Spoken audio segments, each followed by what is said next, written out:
welcome to Rates and Barrels, presented by Topps. Check out Topps Project 70, celebrating 70 years of Topps baseball cards. Derek Van Riper, Britt DVR, King of Waffles, Saris here with you on this Monday. You're going to keep that nickname, I think, because Sam already wants to know, how are the waffles this morning? Be sure to get both sides of this World Series matchup. Yeah, anxiously awaiting your prediction of both teams finding a way to win this one. But on this episode, we will dig into the conclusion of each LCS series. Yeah, how did we get here? In case you may have forgot what happened over the weekend, or maybe you were just busy doing other things, we'll try and paint a picture, and then we'll talk about what might be next for Boston and for the Dodgers, for that matter, since we've got really every day this week to talk about the series in great detail. We'll save some of the Game 1 series preview stuff for tomorrow's episode. So I figured today we should begin on the NLCS side. Things are a bit more fresh in everybody's mind from that series, but Atlanta did it. They found a way. The Dodgers had to go to Walker Buehler on short rest, and the question that we've been starting to ask more and more as teams are bringing guys back in situations like this and using guys in their throw day is, what are the lingering effects? What happens to guys coming back like that? I didn't see any velo issues with Walker Buehler, but I did see a big drop in spin rates on all of his pitches. So I'm curious to know, was that something that you thought made him a little bit less effective in that Game 6 start for the Dodgers? Yeah, it's something that happened in the second half for him. So some of those spin rate drops are a little bit deceiving because they're off of his seasonal average. So he's been pitching that way for a few months.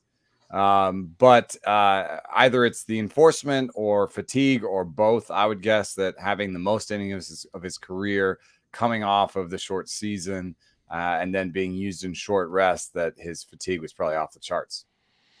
Yeah, they talked about this a lot on the broadcast, how not necessarily velocity is what goes on short rest, but the location, the stuff. So the finer things. So I think we all look and say, well, he's not tired. He's still throwing hard.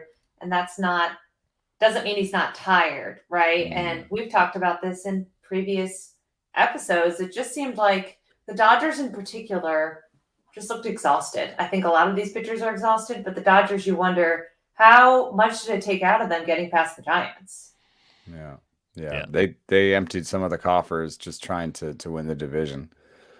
That much is that seems clear. I mean, you could have done a lot of resting of Urias and Buehler in September. The average 107 win team probably has rested their players in the last couple of weeks of the season. Yeah, really has. Now, the other side of this game, of course, Ian Anderson, I thought, pitched well, and they were quick to go to the bullpen. He only went 4, just gave up the 1 run, scattered the 3 hits, struck out 4, got out of 1 pretty bad jam where the Dodgers could have done a lot of damage, but they went to Minter for 2 innings, Tyler Matzek for 2 with 4 Ks. He got into a jam and worked out of it as well. I think he had a runner on, nobody out, struck out the side. I mean, Tyler Matzek is a fantastic story as a guy that had a horrible case of the yips, went years without pitching in the big leagues, and now is one of the key A relievers that this Atlanta team uses to get the ball to Will Smith at the end of games. So I think maybe one thing we underestimated, or at least one thing I underestimated coming into the postseason, Britt, was just the quality of the A relievers. I thought they were okay or good and not great, but they've actually pitched really well to this point in the postseason. Yeah, I think we all underestimated them. And then even after the first round, we were all like, well, how much is it that the Brewers can't hit, right? Like nobody really kind of wanted to give him that credit. And Matzek is a great story. He got out of a huge jam by Luke Jackson that really, in my opinion, was the game probably. I want to give Brian Snitker a lot of credit because if that move to pull Ian Anderson doesn't work out, we're on this show screaming about it, talking about how, he shouldn't have done that. He should have got, that was a really risky move. There were 2 outs. There was a runner on first. It wasn't like there were the bases loaded. And it paid off. And I think a lot of the reason it paid off is because they had so much trust in those lefties. And they had set it up so well to have those 3 lefties kind of rank and file against the Dodgers. And make no mistake, I don't think Tyler Matzek thought that Tyler Matzek had those 6 outs in him. There was some thought to maybe having him start that 3rd inning and then bringing in Will Smith. That's how dominant he was. I think he needed 6 pitches for one of those innings. To me, it was really cool to see. It's also really cool, we don't talk enough, and I know the cool trend in baseball is to hire all these young guys. Brian Snitker's a baseball lifer. He's a great guy. In my opinion, he's one of the more underrated managers in the game. And you look at his staff, and he's got a ton of old school baseball guys, guys who are able to take the numbers, but also relate to players. Ron Washington, Rick Kranitz, the first pitching coach I ever covered in 2008 in Baltimore, has over 1,000 wins as a pitching coach. He hit it earlier this season. And we just don't see that kind of longevity in sports. And I think you have to give credit to Snitker and the staff that he assembled to be able to weather some of the things that they did this season. I mean, this was a 500 team in August. Yeah, I will continue to praise the Atlanta front office and even just the ownership group for being willing to push chips in and to increase payroll in season after losing Acuna specifically, because a situation like that is one we often see where you're just not going to get that help. You're not going to get anything at the deadline. It's going to be more of a, well, if you get there, great, but expectations are lowered. We're going to save some money. And credit to them for actually pushing through and going out and getting a bunch of guys who've been non-tendered in the last year, including Eddie Rosario, who is having a fantastic postseason, got the NLCS MVP honors, and hit the decisive home run off of Walker Buehler in Game 6. Might have been the MVP even without that home run if someone else had come through with that. But I think this is kind of a nice counterpoint to something that's been frustrating to all of us, like with bullpenning and with starters going shorter into games. I think we've said this is not a great future direction for baseball, but it's nice to see players who were cast off because of salary coming through on the big stage. Like, I feel like there's a little bit of redemption in that, a little bit of a, hey, maybe you shouldn't pinch pennies quite so hard when you're making those roster decisions, because you have guys that can make an impact if you're willing to just pony up the few extra $1 million from Kyle Schwarber too, right? We saw that on the AL side, but this Atlanta outfield is loaded with guys that the previous team simply didn't want to pay. Yeah, it's interesting with Eddie Rosario. He comes over and immediately starts playing a lot better than he had. And it actually brings to mind like maybe some of the shortcomings of our park adjustments, because, he was in Cleveland and Cleveland actually is not it's not that terrible of a place to hit when it's warm, but it's super cold in the beginning of the season. And so he was there in the beginning of the season, and so maybe his bat was maybe just the balls in play were slowed by the fact that it was cold. Now he comes to Atlanta, which is thought of as much more of a hitter's park. Even with the correction, he goes out. So maybe it's just noise, but also I see with that homer, he hits it to the shortest part of the park, right? I looked at the Chris Taylor double and the Eddie Rosario homer. The Chris Taylor double went 30 feet further. They were hit at the same launch angle, and Chris Taylor's ball was hit like 5 miles per hour harder. So Chris Taylor hit that ball better, and he got a double for it. Eddie Rosario hit it smarter. I mean, like, yanked it down the line where it's 325 versus where it's 385 where Taylor hit his. So, Santiago Rosario comes over when the weather gets good in Atlanta. When the ball starts flying, and he puts the ball in play, so that's a big part of the mystery there, as to like why he's so much better now, and he was released by the Twins at some point. Yeah, and I would say I thought things would work out a lot better for Eddie Rosario in Cleveland. I thought he'd be a good pickup for them. I thought he'd help solve some of the corner outfield issues they were having. So for him to be available mid-season and not require much in a trade, that was a surprise to me. Why he was non-tendered in the first place, I would say that comes down to how a team like Minnesota allocates resources. It was having Alex Kirilloff coming up and being big league ready, having some redundancy on the roster, not having flexibility with the DH spot, a few things like that kind of let them off the hook. But at the same time, you can justify keeping him. He's also like Duvall, though, where he's like not that good a player overall. Like, he does certain things really well, but like he's not a really good defender. He's a pretty poor defender. And then he's not a good base runner. We've seen it in these playoffs. He's had a couple toot plans of his own. So, there's ways that he chips away at his value at the plate with his play in the field. Wasn't Kyle Schwarber non-tendered too? Yep. Schwarber and David Dahl, who I definitely screamed about and said that was a bad decision. So I'm glad Mitch called that out. I'll take another L for that one. So, like, in my opinion, there's just such an emphasis on value in baseball about the second a guy isn't worth what they think he's making. That's the shift now versus 10 years ago, even, right? Efficiency, yes, everything is down to that, as you said, efficiency and value and trying to get some below market deal. And that's where you get these guys who get non-tendered. And, I think that's going to continue to become a trend, like impact guys in non-tender. If you're a GM, you're sifting through that and you're looking at who was discarded and why, and whether it makes sense for your club. And, we've seen some really good examples already this year. First base, corner outfield, fourth and fifth starting pitcher really seem to be the place where you get a guy on 1 year and $8 million, 1 year and $10 million, 1 year and $6 million. And if you hit the lottery just right, you get, an Eddie Rosario situation or a Kyle Schwarber situation. Yeah, there's definitely opportunity every year in that group of non-tenders. But there are some players that got non-tendered for a reason that won't come through for you, Dahl kind of being among them from the 2020 class. But here's a question from James. Anything to Dusty and Snicker making the World Series have an impact on the managers being hired this offseason that we just learned on Sunday?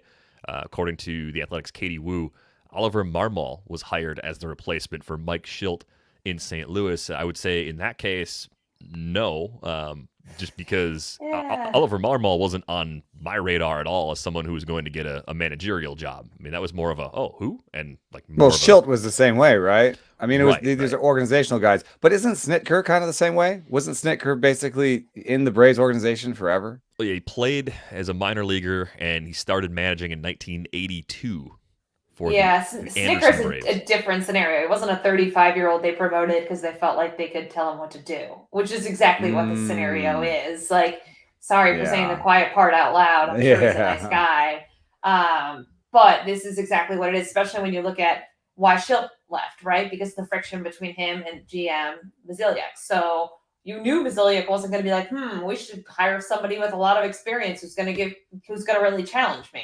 That was never going to be the case in St. Louis. Now, that could be the case in San Diego. You could argue that they need that in San Diego. You could argue that maybe they need that in New York with the Mets. But given what happened in St. Louis, it was always going to be the path of least resistance. And I do hope it shifts back. I think it's a great question, and why I wanted to point out some of the guys that are also on Snicker's staff, because it's a copycat league. And you look at the teams that have won as of late, and people wondered, are people going to copy the Nationals? Are people going to copy, what the Dodgers did, albeit in a 60-game season? No, I don't think Ron Washington gets another manager job. He's got some background stuff that kind of causes people to raise some eyebrows. Somebody, Clayton, just raised that question. I think he's a great coach. I think he's very well liked, well respected in Atlanta. Terrific infield coach. I do not think you're going to see Ron Washington manage again. Yeah, but it does. I think it does sort of point out like different ideas of hiring. I mean, Dusty Baker is maybe the kind of hire that San Diego's looking for, right? Like, should be, but they're not. Who knows what they dove into? Yeah. But that could be what people want for them, is like a steady hand who's been there before, does listen to the front office, but also will kind of manage his own way. And then I think the Ollie Marmol is a little bit more like, I know Snicker's older, but like it's a little bit more like the organizational hire, a guy from within, that knows your way of winning. You're right. The difference is the age. There's a big difference between hiring a 35-year-old and hiring someone who's been in there forever. But I kind of, Schilt was in there forever, and he was an organizational hire, and that actually seems very similar to Snicker to me.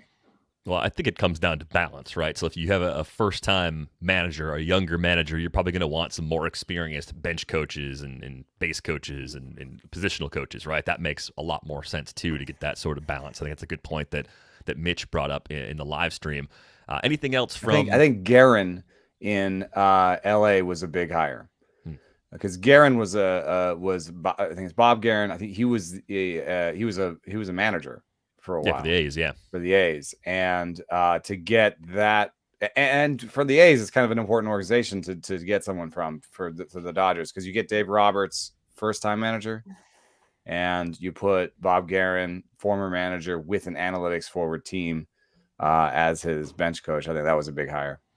Yeah, I agree. I think the bench coach, like Joe Espada in Houston, has been named as a future manager forever, and he's Dusty's go-to guy, right? He does a lot of the day-to-day stuff, and I think you have to have that balance, regardless of fans zero in on who the manager is, but it isn't always just the manager. What's fascinating to me, I don't know if you guys saw this, but the Padres are hiring a pitching coach without a manager, which is kind of like repeating past mistakes, because the issue with Jace Tingler was he didn't get to hire his staff. He didn't get to hire anyone on his staff. So, I mean, I think it's okay to give them a short list. Davey Martinez, until he won the World Series, didn't get to pick his entire staff. It's okay to put a few coaches on a short list and say pick them. Or was Davey Martinez interim at some point?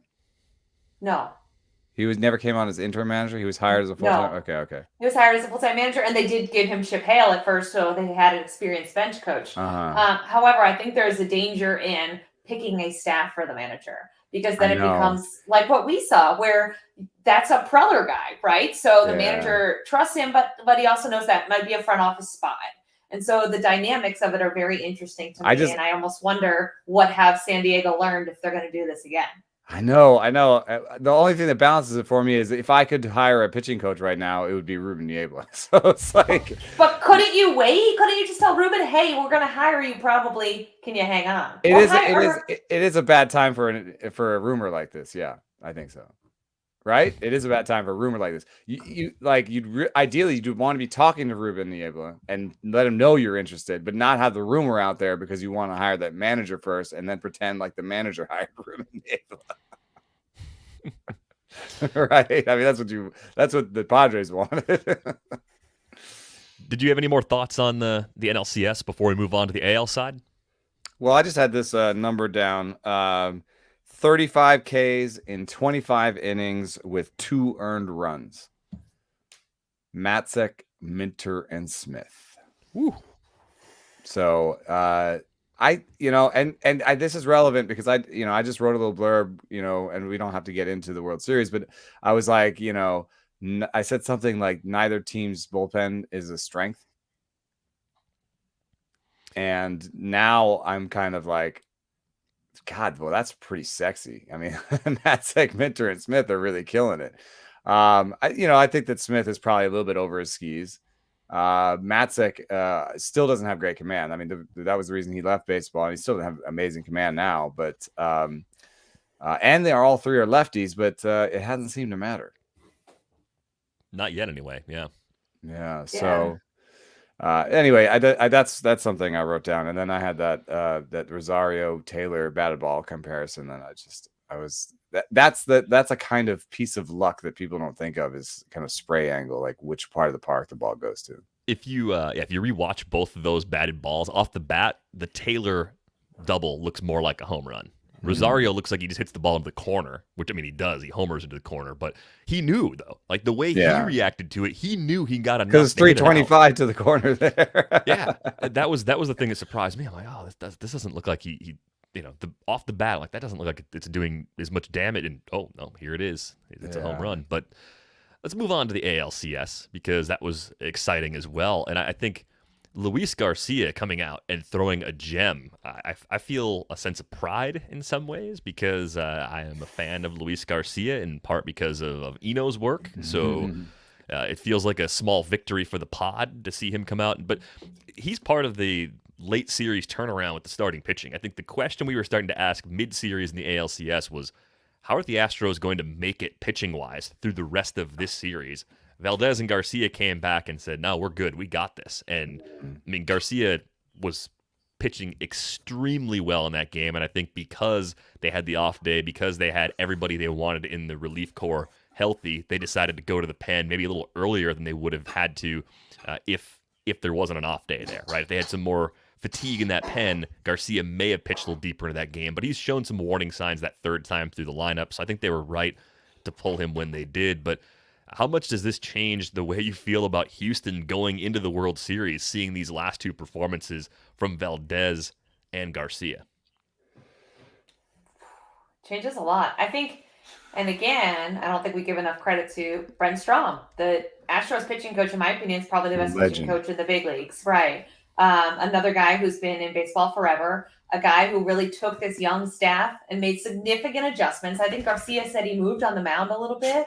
Valdez had a similar adjustment. And they were both able to completely turn it around.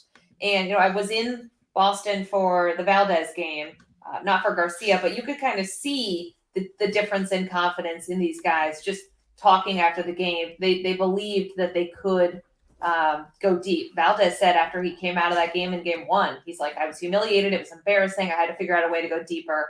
And I think when you have Lance McCullers, who's your most veteran guy, not able to pitch, and he's not able to pitch in the World Series, it looks like when you have that, you have to have somebody take control. And I think Strom kind of got them together and was like, we can do this. We just need to change our approach. And it was fascinating to see. Did you guys see the broadcast put up all kinds of graphics about what the Red Sox were able to do through the first 3 games, maybe 4 games, and then what they were able to do after, and they were totally shut down.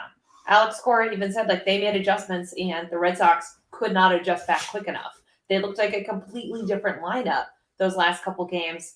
And it really showed. It really changed the whole tenor of that series. Yeah, I think they're very well coached. Strom is just so amazing to me because he's been in the game for so long, and pitching coaching has changed so much. Pitching has changed, the data, the tech, and he's stayed up with it. And he's been as inquisitive as anyone. I think one of the biggest, toughest skills to spot, and I think this matters for players as part of the quote unquote makeup, but it matters so much for coaches, is that like lifelong commitment to learning. And the more that someone, the more that someone stops asking questions, the more you should try to get them off your staff. I think that Strom just keeps asking questions, keeps learning. And with Garcia, I watched a bunch of tape to try and figure out the difference. Yes, he was closer to first base on the rubber, which probably gave him some better sight lines on the slider to lefties, probably let him like sort of bury it in their back foot and make it look more appealing until that moment. But the big thing is the velo, right? Like, there were some people online, basically saying steroids or whatever. And I think that's ridiculous, but also, also amazing. This was the hardest he ever threw the ball in a start. And it was like 97, and the closest, there were some other starts. He can throw hard in short stints, but the last time he threw 60 pitches, the closest one when he threw 60 pitches was 94.6. So he threw a tick and a half faster than he'd ever thrown in his life. And there's this phenomenon in the postseason. We used to have a bigger adrenaline bump, a bigger postseason velo bump. So, something like 10 years ago, God, I can't believe I've been doing this shit for so long. I mean, excuse me. Beep. Yeah, that'll fix it. But like 10 years ago, the velocity bump in the postseason was over a mile an hour. So everybody got to the postseason and was like, wee, it's time, like I'm going to throw harder. 5 years ago, it was, and this is a weighted average. 5 years ago, it was a half mile an hour. 2 years ago, it was a quarter mile an hour. So what's happening is baseball during the regular season has become more like October, where pitchers are just throwing closer to their maximum all the time. And so they have nothing left to add in the postseason anymore. They're like, no, I've been throwing as hard as I can all season. Yeah. There's nothing left to add. So in that context, Garcia's extra mile and a half is even more amazing because we don't see this anymore. We don't see guys being like a whole tick and a half above their seasonal average in the postseason because they've been throwing hard all season. But I was looking at the video, and for me, it just seems like he brings his arm through faster. When you look at where he is, his body is when his foot lands, just in his last start, he's a little bit further back. This time, his arm was further through, and I think, Liam Hendriks said, when he started throwing harder, the thing I just did was bring my arm through as fast as I could. So, sometimes it's a little thing like that can do it, but it is amazing. I just wouldn't the steroids is like the lamest thing to jump to. It's just, but it was amazing. It was crazy to see him out there. It's averaging 97 for a start. Yeah, 18 swings and misses from Luis Garcia in Game 6. Just a great start from him. Evaldi, I thought, pitched pretty well given the circumstances. Just wasn't enough against a Houston offense that did some more damage late in this game. And there were a couple close breaks that went against Boston. Kike Hernandez narrowly missed a great catch in the first inning that allowed Houston to get the first run. The strike him out, throw him out. I mean, Martin Maldonado throwing out Alex Verdugo to end the 7th inning. That was the moment where if you were an Astros fan, you probably started to feel it, because if you were just watching that game as a fan of baseball, you said, oh, I think Houston's going to win now. I think this is it. I think this just locked it in. An iconic moment probably in playoff history, really, just in terms of the quality of that play, because that was an absolute missile from Maldonado to end that inning. Yeah. I mean, if Eddie Rosario is the story of the NL series, then I think you look at the Astros and Yordan Alvarez is the story of I was that thinking series, about right? his hits off a sail. Those opposite field hits off a sail were pretty amazing. Or just ridiculous. And I agree with you, Derek. The double play was really, really cool to watch. And I think once Kyle Tucker hits that ball, and, I remember in the first series, one of the early games, White Sox fans were like, who the F is Kyle Tucker? I think there was a sign, in fact, that said that. And it's because nobody really knows who he is. And now I think he's had this coming out party, right? And the Astros are really scary if you think about Kyle Tucker, Alvarez. These guys are not old. They are the next wave. And as much as people don't want Houston to be good or want to go back to the cheating stuff, like they're a deep team. They're set up well. And I think the Braves are set up for the next few years as well, which to me makes it even more exciting. These aren't like one and done teams that stumbled in. Yeah, we could have a re-rack of this, I guess. Especially with Acuna, because the regular season was so different in terms of how many wins each team racked up. But I think losing Acuna is a big deal. And I think that the Braves, have the resources to add going forward, and have people in-house that are on such cheap contracts in Albies and Acuna that, they'll add Freeman, and I bet you they'll add a pitcher too. Mm-hmm. Yeah, it does make them dangerous again for the future too. But of course, we get to see how this plays out over the course of the next 9 days or so.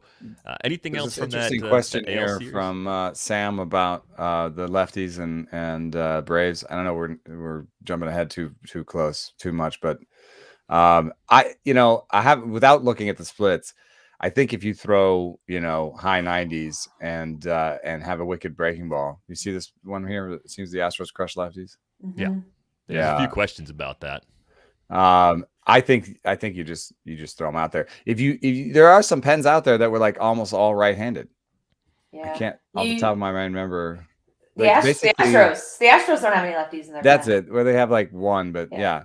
I think that splits sometimes, especially with the 3-batter rule. You'd rather have a quality reliever than someone that really you can leverage the splits on, I think.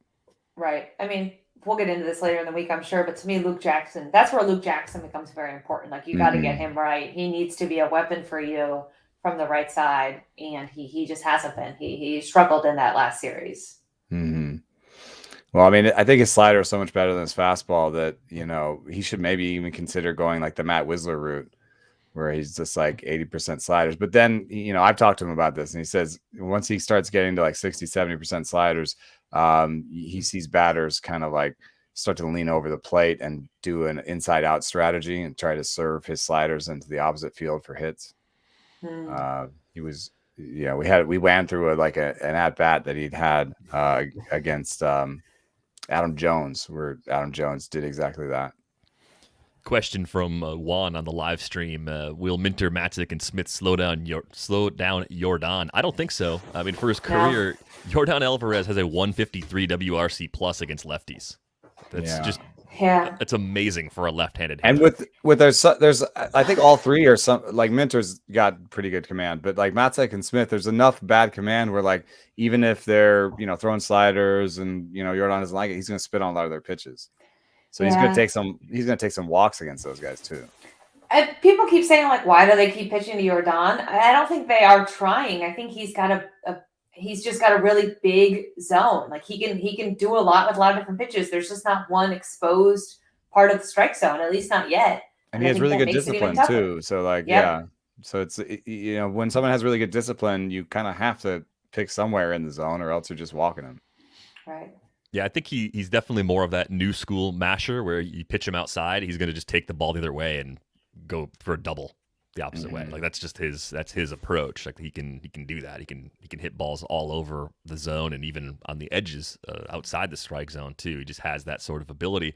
I think the interesting thing, I mentioned we talk a little bit about the teams that were eliminated because we're going to dig more into, well, how could Atlanta win this series, or what's going to be the difference if Houston wins this series? We're going to get into all that starting on tomorrow's show.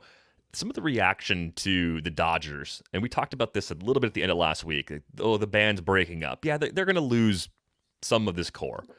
But the idea that the Dodgers aren't going to be here in some form next season seems far-fetched to me. I know the Giants took a big step forward. San Diego's still trying. It's a 3-team division, right? Arizona's not going to be a playoff team.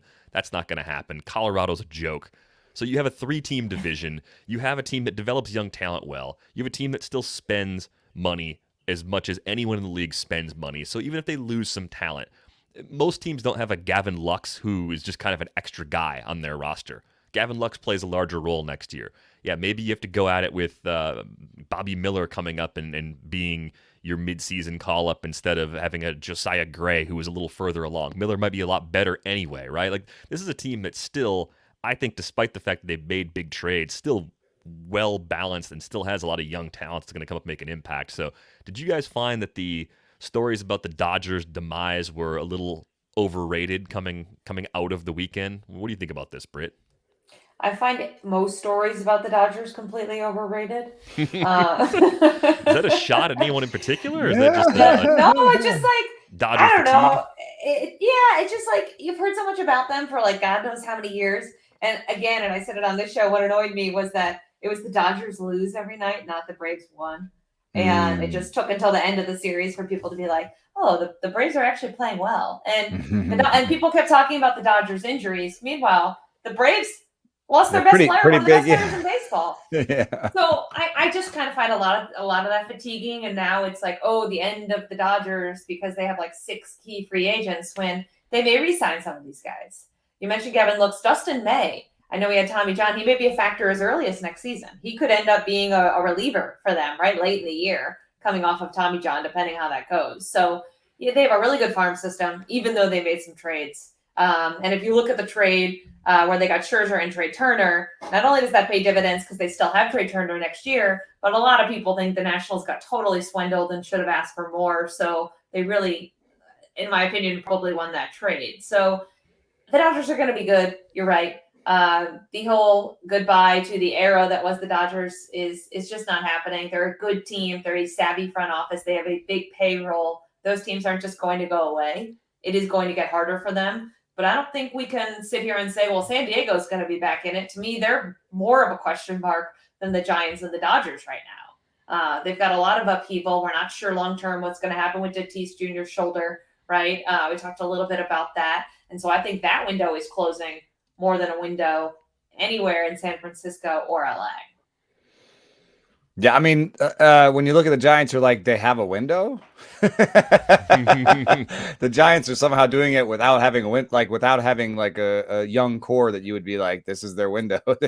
So you have. I think I have no idea how good the Giants will be next year. I think a lot of us are kind of like really be like, ooh, like what are the Giants going to do next year? Because they'll have some money to spend, and they might even get Seager away, or they might buy one of the Dodgers free agents, but there is a commitment to spending in LA that will remain.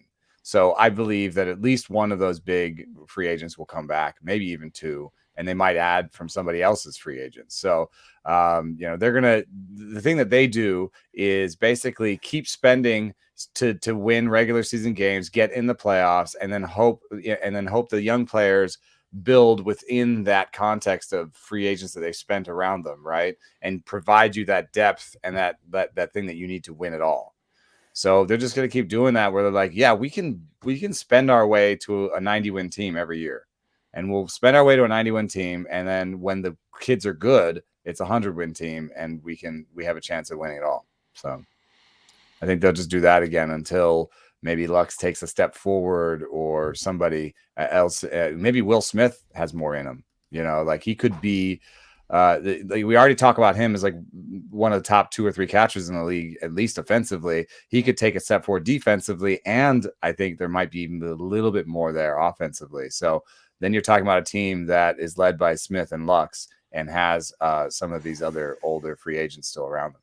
Oh, and still Mookie Betts, who should age really well and probably have a better 2022 Hopefully, than he had in man. 2021. He looked kind of injured this year. It wasn't a great year for him in terms of, I hope this isn't like the beginning of a bunch of injuries. Yeah. And they weren't all like, he's like, it wasn't like Trout where he's like out for 6 months. It was like nagging little injuries that sapped him of his power and speed a little bit. I know we're running very short on time, but quickly we'll say goodbye to the 2021 Red Sox. I think the key here is that they usually run a top 5 payroll. In 2021, they didn't. So guess what they're going to do? They're probably going to spend more. They're going to add to the core they already have. They have a lot of guys coming back.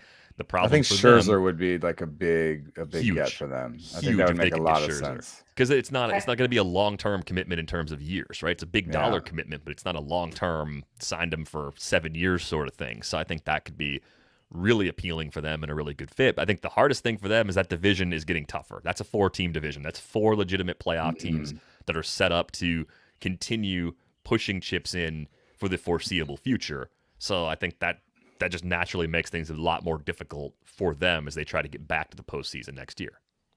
Yeah, I think Scherzer is going to prefer a warm weather climate. He's older. I think LA makes sense to bring him back. They're a team that's going to be winning again. He's going to look for that. I think Boston is a team that got better sooner than we knew they were going to be good soon, right? But to me, you look at them and they epitomize the team that beat their window, right? They got better sooner than we thought. And so I think you look at them and you have to be encouraged by the moves that Chaim Bloom has made, by the farm system, by some of the young guys that they have coming. I know Bobby Dahlbeck kind of struggled a little bit there at the end, but they have like a lot of really good young players that are coming up through the farm system, and they have that payroll. So I think you have to feel good about where the Red Sox are at relative to a Yankees team, right? They're always kind of compared to New York because of the payroll thing. And I think the Red Sox are in a better avenue. I mean, trading Mookie Betts, as much as we all said it was lopsided, it was terrible, it allowed them to do a lot of things, and it's going to continue to allow them to do a lot of things in terms of players and payroll flexibility that I think is going to make them competitive for like the next 3 to 5 years. Yeah, a well-positioned team, I think, and ahead of their curve maybe by a year, but they weren't far away in the first place. I think they had an old core with a few young players they got back, especially from the Price trade, that I thought made them pretty intriguing coming into the year. Hence the old they're the 3rd best team in the AL East pick. Well, at least they exceeded my expectations there, even though they let me down in a big way against Houston. I'm still disappointed. I thought they were going to hold on and win that series. So here we are. We got a great matchup, Atlanta-Houston. We're going to dig into it throughout this week. Again, we'll break down everything we expect to see in Game 1 and the entire series on tomorrow's episode. There's a ton of great stuff you can read about the series at The Athletic. Go to theathletic.com/ratesandbarrels. Get 33% off a subscription. Gets you all the baseball content we're doing, plus every other sport is going right now, too. So we're covering all of that as well. You can find us on Twitter. I am at Derek Van Riper. He's at Saris. She is at Britt_Giroli. You can follow the pod at Rates and Barrels. If you're watching us on YouTube, be sure to barrel up on that like button. That is going to wrap things up for this episode of Rates and Barrels. We are back with you on Tuesday. Thanks for listening.